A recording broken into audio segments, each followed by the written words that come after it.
지금부터 에너지경제신문, 에너지경제TV가 주최하는 해외자원개발 사업의 성공과 우리의 선택을 주제로 세미나를 시작하도록 하겠습니다. 에너지경제신문은 무엇보다 최근 정치사회적으로 한 이슈가 되어 있는 해외자원개발에 대한 방향타를 어떻게 설정해야 바람직하는가에 대해서 오늘 각계 전문가들로부터 의견을 듣는 세미나장을 마련하였습니다.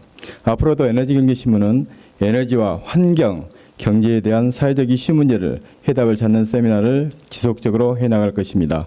오늘 세미나에 참석해 주신 모든 분들께 진심으로 감사의 말씀을 드립니다. 지금부터 세미나를 시작하겠습니다. 먼저 에너지경제신문 이승범 사장의 개사가 있겠습니다.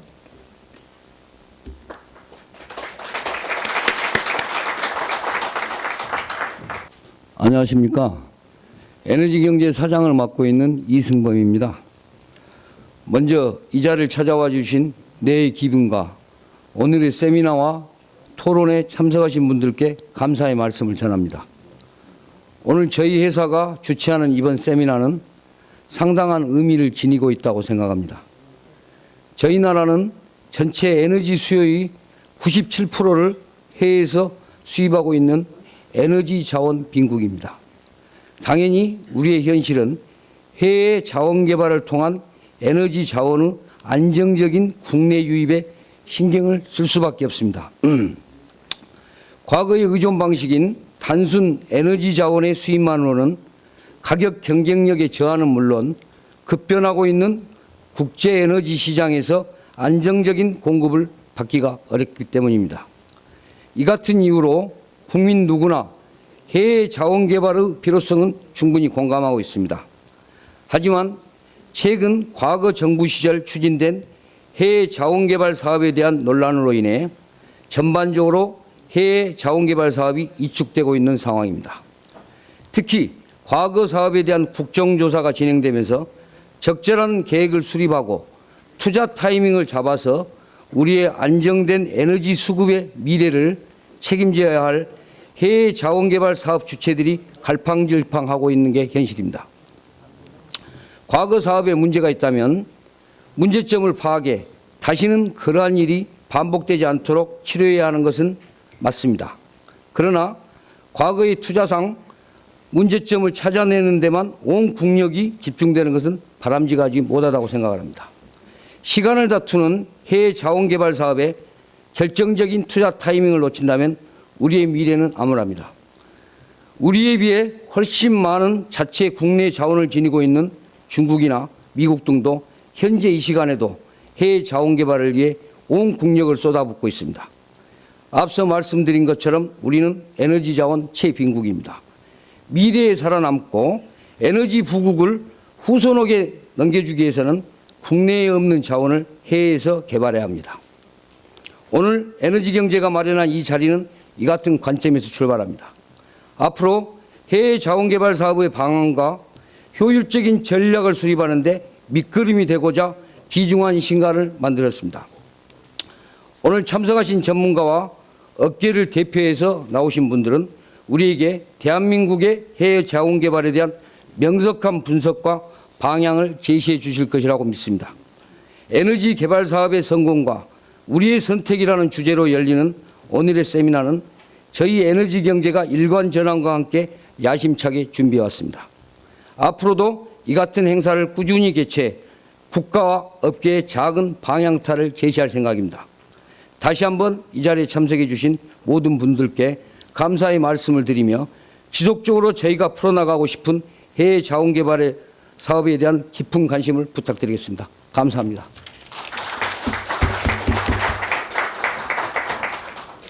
이어서 축사가 있겠습니다. 새누리당 이강우 국회의원님으로부터 축사가 있겠습니다. 이강우 의원님은 국회 산업통상위원회에서 의정활동을 하고 계십니다. 이강우 의원님을 모시겠습니다. 큰 박수로 부탁드립니다. 반갑습니다. 제가 이강후입니다. 먼저 오늘 그 에너지 정책에 대해서 지대한 그 공헌을 하고 있는 우리 에너지경제신문. 사실 제가 주간인 줄 알았더니 그 일간으로 된지는 좀 방금 알았습니다. 하여튼 그 이산 축하드리고요. 그리고 오늘 그 세미나를 개최하게 된 것을 진심으로 감사드립니다. 또 우리 그 에너지 그 경제신문의 그 송영희 회장님, 그리고 오늘 자장을 맡아주신 우리 손양훈, 얼마 전까지 에너지 경제연구원의 원장을 하셨는데요. 그 인천대학 교수님을 비롯한 모든 분들께 진심으로 감사의 말씀드립니다. 방금 전에 보니까 우리 이승범 사장님께서 아주 그 굉장히 그 좋은 말씀을 많이 하셨습니다. 그 우리는 자원이 해로부터 그 자금률이 굉장히 낮기 때문에 해로부터 의존할 수밖에 없기 때문에 해외 투자를 시적절하게 해야 된다. 그리고 다른 국가들은 지금 혈안이 돼가지고 최대한 노력을 기울이고 있다. 그래서 그런 말씀을 하셔가지고 마치 산업자원부 장관이 국회에서 발언했으면 딱 맞을 발언을 대신 해주셨습니다. 맞죠? 그렇죠? 네. 잘 아시겠습니다만 아까도 말씀드렸지만은 그 우리나라는 부전 자원이 없어가지고 97%를 해외에 의존하고 있습니다. 그래서 국내에서 생산한 자원만 갖고는 도저히 그 맞출 수가 없습니다. 또한 그 과거에도 그랬지만 자원 그 문제가 생길 때마다 그 자원 애교라는 문제가 지금 대두되고 있습니다. 그래서 과거도 그렇지만 또 현재도 그렇고 앞으로 미래도 그렇지만은 해외 자원 개발을 적극적으로 할 수밖에 없는 게 우리의 그 실정입니다. 그래서 현재 보면은 이제 국정조사가 진행되고 있습니다. 그래서 저도 이제 그 산업자원 통상자원위원으로서 그 국정조사 하는 거를 이제 그 진행상을 잘 보고 있고요. 또 그 이런 시점에서 우리가 우리 에너지경제신문이 해외자원 개발 사업의 성공과 우리 선택이라는 주제로 세미나를 개최하시게 된 것은 진심으로 그 신뢰하고 시적절하다고 저는 보고 있습니다. 그래서 제 생각에는 아까 그 우리 이승범 그 사장님도 말씀하셨지만은 제가 산업자원부에 있으면서 또는 에너지를 하면서 해외 자원 개발하려면 몇 가지 그 요소를 고려해야 됩니다. 첫째는 그 해외 자원을 하려면 정보력이 좋아야 됩니다. 정보력. 외국에 가서 그냥 덮어놓고 그 투자했다가 실패하는 경우가 많습니다. 지난번에 그 TV에서 보니까 정보력이 좀 어두웠자 하는 생각이 들고, 두 번째는 중요한 게 사업성이 됩니다. 사업성. 해 나가가지고 사업을 해가지고 성공을 해야지 그냥 덮어놓고 해 나가서 투자를 하면 안 되지 않습니까? 그런 생각이 들고, 또 세 번째는 이것도 일종의 하이 리스크 하이 리턴, nothing venture nothing have라 가지고 이거는 위험성이 개재된 겁니다. 그래서 위험성을 각오하고 해외 투자를 해서 커다란 그 수익을 얻을 것이냐, 그러기 위해서는 정책적인 판단이 필요합니다. 그리고 개인 기업도 마찬가지죠. 해외 자원을 개발할 것이냐 말 것이냐를 갖다가 그 필요한 거고, 또 그 다음에는 이제 자금성이 됩니다. 자금.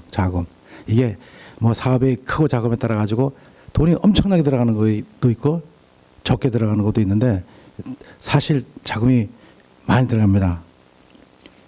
또 그 다음에는 이제 그 시간성입니다. 시기성. 이게 하루 이틀에 끝날 싸움이 아닙니다. 경우에 따라서는 투자하고 10년 후에 수익이 날 수도 있는 거고, 또 5년에 나올 수도 있는 거고, 또 새로 시작하는 거는 시간이 많이 걸리고, 기존의 투자금을 살려면은 또 비싸게 사는 대신 그렇지만 금방 투자 자금을 수익할 수도 있고, 그러니까 얼마나 하이 리스크 하이 리턴이 되냐가 중요하고, 또 하나는 제가 보면은 이제 국제 가격의 변동을 봐야 됩니다.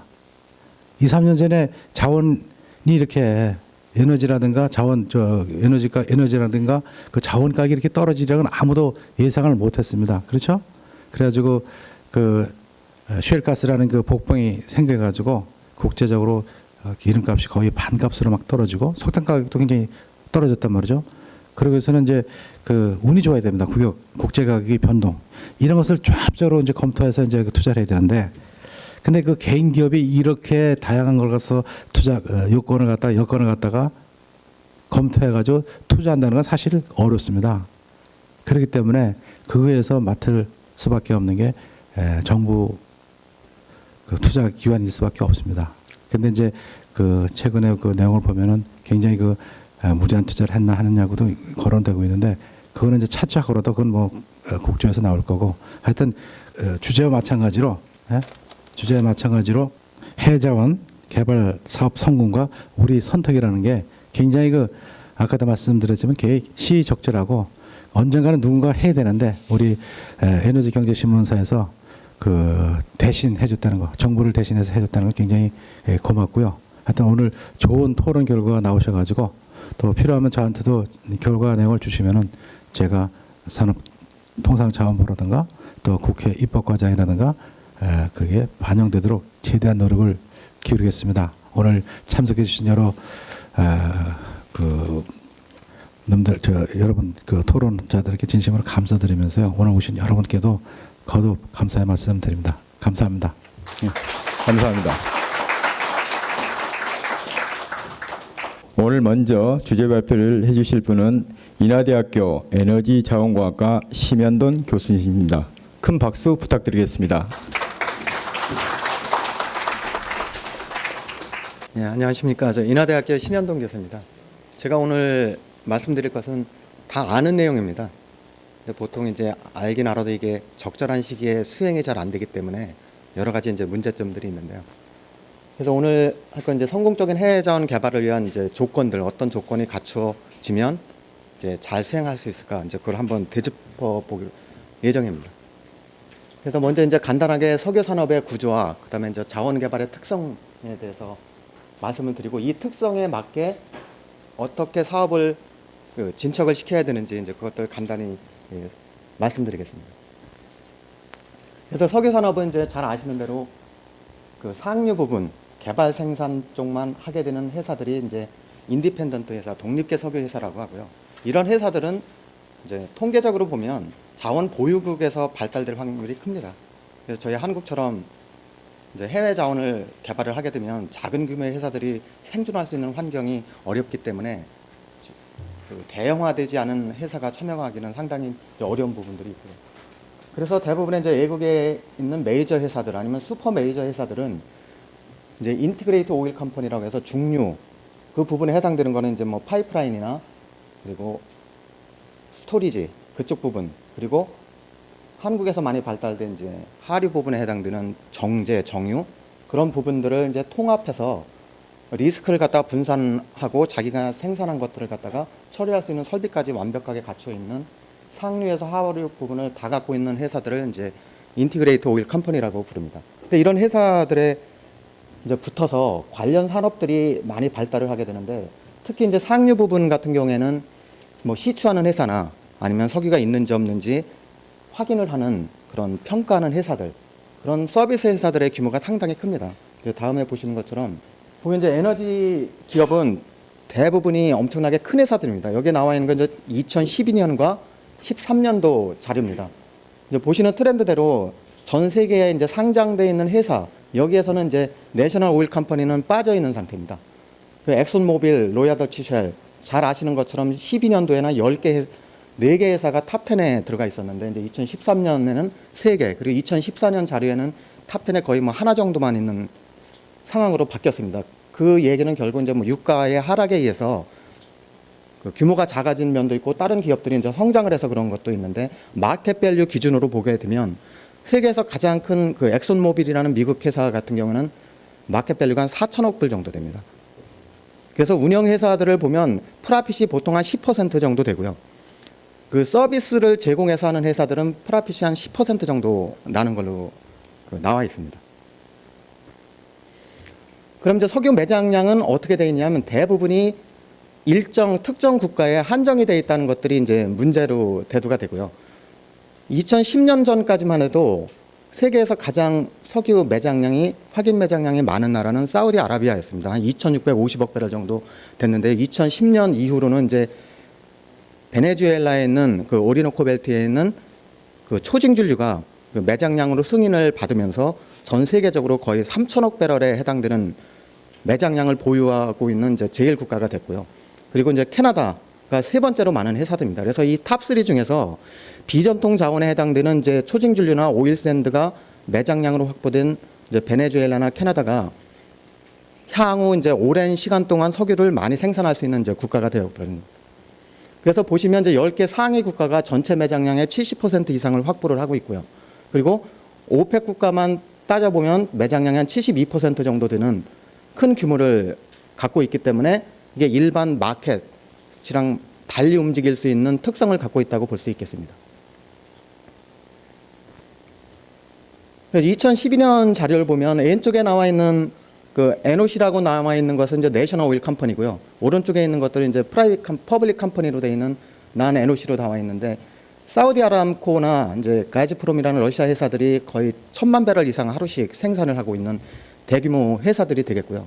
이제 최근에 업데이트된 보면 뭐 나라별로 보면 미국에서 드디어 뭐 1,000만 배럴 이상이 생산을 하고 있다. 뭐 1,100만 배럴까지 생산을 하고 있다고 나와 있는데 가장 큰 석유 그 퍼블릭으로 나와 있는 석유 회사인 엑소모빌 같은 경우는 하루에 한 500만 배럴 정도 생산합니다. 근데 한국이 소비하고 있는 양이 한 240만 배럴 정도 되니까 국내 소비량의 한 2배 정도를 생산하고 있는 큰 회사들이죠. 이제 여기서 말씀드리려고 하는 앞에서 보셨던 뭐 탑 10에 들어있는 석유 회사들의 규모가 크다는 얘기는 결국 재생력이 있어서 서스테이너블 할 수 있는 시스템이 갖춰진 회사들만이 지속적인 성장이 가능하기 때문에 지난 정부에서 얘기했던 그 대형화는 방향 자체는 저는 이제 맞다고 생각을 하고요. 그걸 어떻게 디테일하게 추진을 하는 문제에서 이제 실수가 있지 않았나 하는 생각이 듭니다. 그럼 보시는 대로 이제 내셔널 오일 컴퍼니에서 생산되는 양이 한 73% 되니까 엄청나게 많은 부분을 차지하고 있는 겁니다. 그런데 이제 이 시장에서 유가들이 어떻게 연동이 되는지를 보려면 미국에 있는 회사들은 그 자유마켓에 오픈이 돼 있기 때문에 유가에 따라 가지고 생산량을 자동적으로 줄여지는 시스템을 갖고 있지만 내셔널 오일 컴퍼니 같은 경우는 국가의 정책에 따라 가지고 생산을 손해를 보더라도 안 줄일 수 있는 그런 거기 때문에 지금 뭐 사우디, 중동이랑 미국이랑 뭐 치킨 게임이라는 얘기도 나올 수 있는 것들이 이런 현상 때문에 그렇습니다. 그래서 나머지 한 20% 되어 있는 그 프리마켓에 나와 있는 그런 생산량들이 어떻게 반응하느냐에 따라서 유가들이 이제 예측 불가능하게 될 수도 있는 부분들이 많습니다. 그러나 대부분의 경우에는 한 4분의 3이 국영 석유회사에서 컨트롤할 수밖에 없기 때문에 우리가 생각하는 그런 마켓이랑 다른 방향으로 이동할 수가 있겠습니다. 이제 자원 개발의 특성을 이제 한마디로 요약을 하면 뭐 낮은 성공률 그리고 탐사에서 생산까지 10년 이상 긴 시간들이 이제 필요하게 되고요. 그렇다 보니까 하나의 사업에서 실패를 하면 작은 규모의 회사는 견딜 수가 없기 때문에 큰 회사들의 몸집이 큰 회사들이 살아남을 수 있는 그 대형화가 반드시 필요한 것 같고요. 여기서 이제 탐사에서 생산까지 10년이라고 했는데 저희 뭐 MB 정권에서 했던 것들이 생산량을 아니면 매장량을 한꺼번에 짧은 시간에 올릴 수 있는 방법은 결국 생산 광구를 사는 수밖에 없었습니다. 그래서 5만 배럴 생산하던 것이 결국 20만 배럴 이상으로 여러 개의 프로젝트를 구매를 해서 이런 현상들이 일어났고 이 현상이 유가가 상당한 기간 오랫동안 100불 이상이 유지됐으면 별 문제가 없는 경우가 대부분일 겁니다. 근데 유가를 예측하는 게 상당히 어렵기 때문에 그런 것들에 대한 리스크를 감안을 하면 탐사 광구에 들어가는 것들이 많이 있어서 10년 뒤에 생산 광구를 리플레이스 할 수 있는 그런 전략들이 좀 필요하지 않았나 하는 생각들이 듭니다. 너무 단기간에 많은 양을 확보하기 위해서 생산 광구에 집중한 것들이 결국 유가의 하락에 맞물려서 그 어려운 위치에 처하게 되는 가능성이 크게 됩니다. 그리고 이제 석유 측은 매장량이 계속 증가하는 추세에 있고요. 1992년 기준으로 1조 배럴 정도의 매장량이 있는데 이 당시에는 한 30년 정도 전 세계가 소비할 수 있는 양이었습니다. 왜냐하면 전 세계가 하루 기준으로 한 9천만 배럴을 소비를 하니까 1년에 거의 300억 배럴 정도를 소비하게 되는 겁니다. 엄청난 많은 양을 소비를 하고 있습니다. 이렇게 되면은 결국 80년대 30년 동안 생산을 하면 석유가 고갈이 된다는 얘기가 나왔었는데 2013년 기준으로 하면 50년 이상으로 늘어났습니다. 여기에는 이제 유가가 올랐기 때문에 그거에 따라서 기술이 발전이 되고 그리고 서플라이 측면을 해결할 수 있는 비전통 자원이 전에는 이제 유가가 낮아서 생산을 하지 않았던 것들에 관심을 갖게 되면서 결국 고유가 시대와 기술 발전에 의해서 매장량이 계속 증가하는 트렌드를 보여주고 있습니다. 그래서 보시면 이제 70년대, 80년대는 중동의 붐이 일어나면서 매장량이 전 세계적인 매장량이 늘어났고요.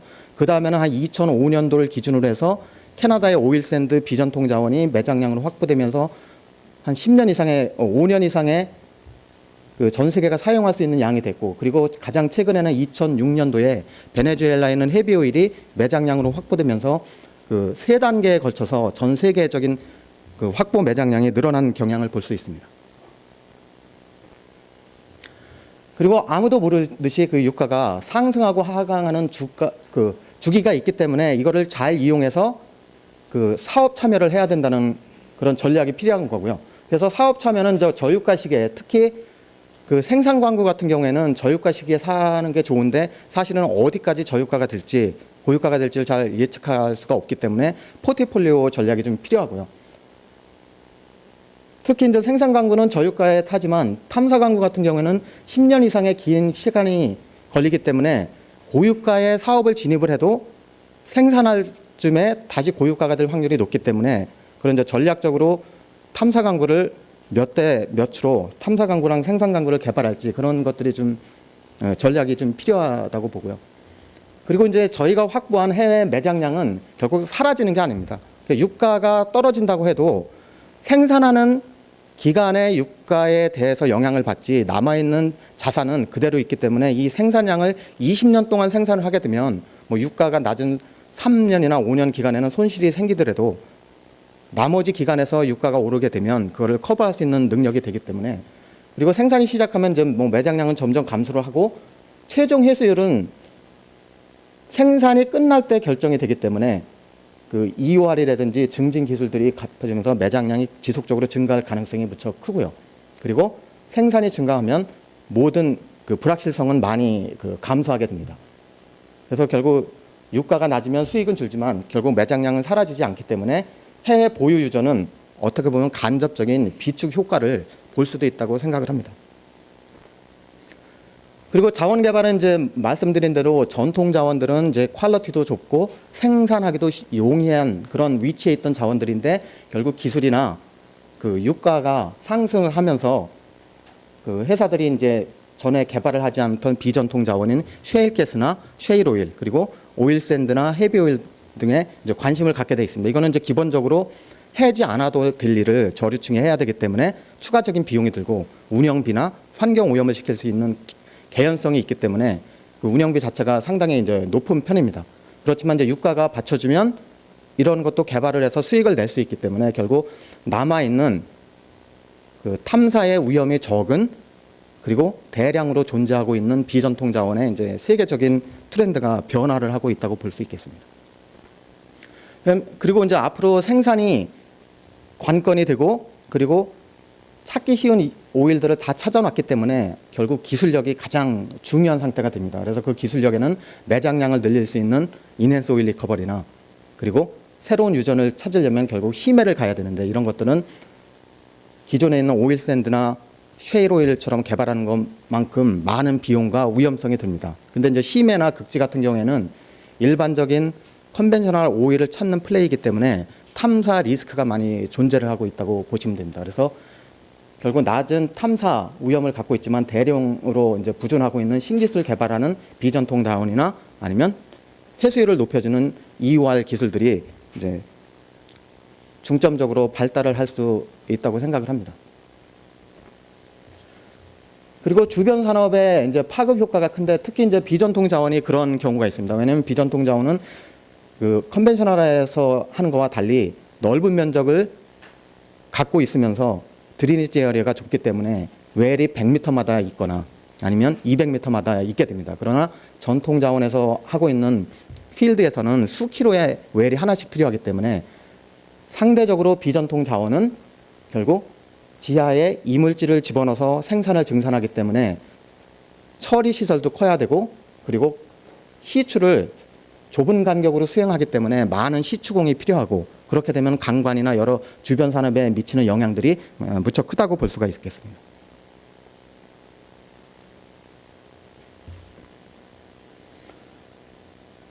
그 이어지는 얘기로 이제 이렇기 때문에 석유 산업이 신성장 동력이 될 수 있다.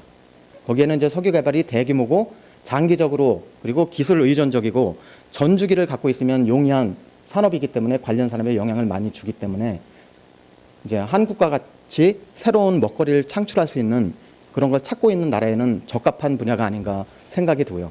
그리고 이렇기 위해서는 사업을 운영을 하고 용역사를 선정을 하고 계약을 할 수 있는 위치에 있는 사업 운영권 사업을 하는 것이 그 효과를 배가시킬 수 있는 그 시스템이라고 할 수 있겠습니다.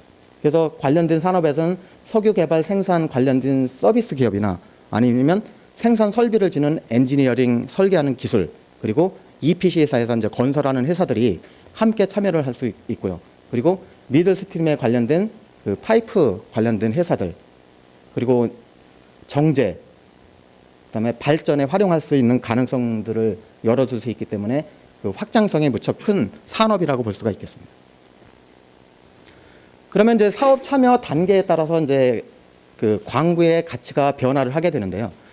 그렇다고 모든 사업이 탐사 광구부터 시작하는 것은 아닙니다. 그 회사가 돈이 많게 되면은 특히 뭐 유가가 날 때 가격이 상대적으로 떨어져 있는 회사를 매입할 수 있는 M&A들은 사실은 유가가 낮을 때 하는 것이 좋고요. 그런 경우에는 바로 생산을 할 수 있기 때문에 수익은 바로 캐시플로우는 바로 날 수 있지만 생산 광구가 리스크가 적기 때문에 많은 돈을 주고 사야 되는 그런 단점이 있을 수 있습니다. 그래서 탐사 단계는 위험도가 높고 생산 광구에 있는 것은 위험도가 낮아지고 그리고 탐사 광구는 성공을 할 경우에는 수익성은 상당히 높습니다. 그리고 생산 광구는 많은 돈을 이미 기투자를 했기 때문에 캐시플로우상 나올 수 있는 수익이 탐사 광구에서 성공한 경우에보다는 상대적으로 많이 낮을 수 있고요. 또한 비용에서도 탐사 광구는 상대적으로 이제 페이아웃 기간이 뭐 짧으면 3년, 길면 한 5년 정도까지 유가 상황에 따라서 달라지지만 생산 광구는 이미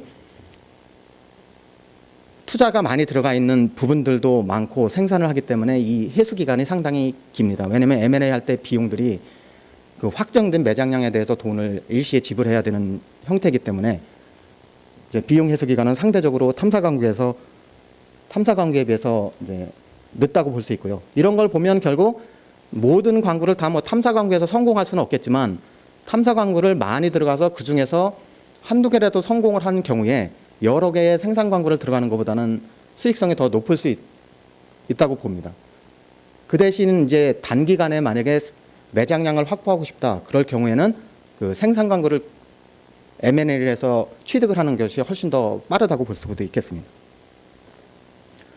그러면 이제 결국 그 자원 개발을 한국의 입장에서 어떻게 하면 매장량과 생산량 확보를 통한 이제 자원 개발률을 갖다가 제고해서 에너지 안보 측면을 이제 확립을 하는 것이 있고요. 그다음에 중동에 편제되어 있는 그 수입선을 갖다가 도입선을 다변화해서 중동에 이제 화약고라고 말씀을 드리지만 이제 그쪽에 무슨 일이 일어났을 때 데미지를 덜 받을 수 있는 완충 작용을 할 수 있게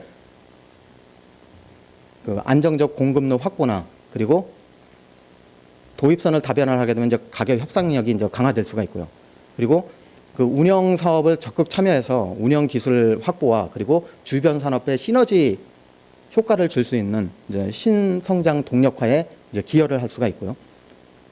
그리고 이제 유사시 국내 도입을 위한 자원 보유국 그리고 자원 미개발 국가로 진출을 확대하는데 이거의 경우에는 이런 자원 보유국이나 자원 미개발 국가들은 대부분이 국영석유회사나 국가에서 지하 자원을 소유하고 있기 때문에 이럴 경우에는 그 나라의 도움이 좀 필요한 부분이 상당히 있습니다. 이럴 경우에 이제 저희가 이제 자원 외교랑 해외 자원 개발이랑 혼동해서 쓰는데 해외 자원 개발을 하기 위한 하나의 툴로 자원 외교를 활용하는 것뿐입니다. 그래서 이럴 경우에는 이제 국영석유 회사를 대상으로 하기 때문에 좀 자원 외교로 통한 그 지원들이 필요한 부분도 있다고 생각을 합니다.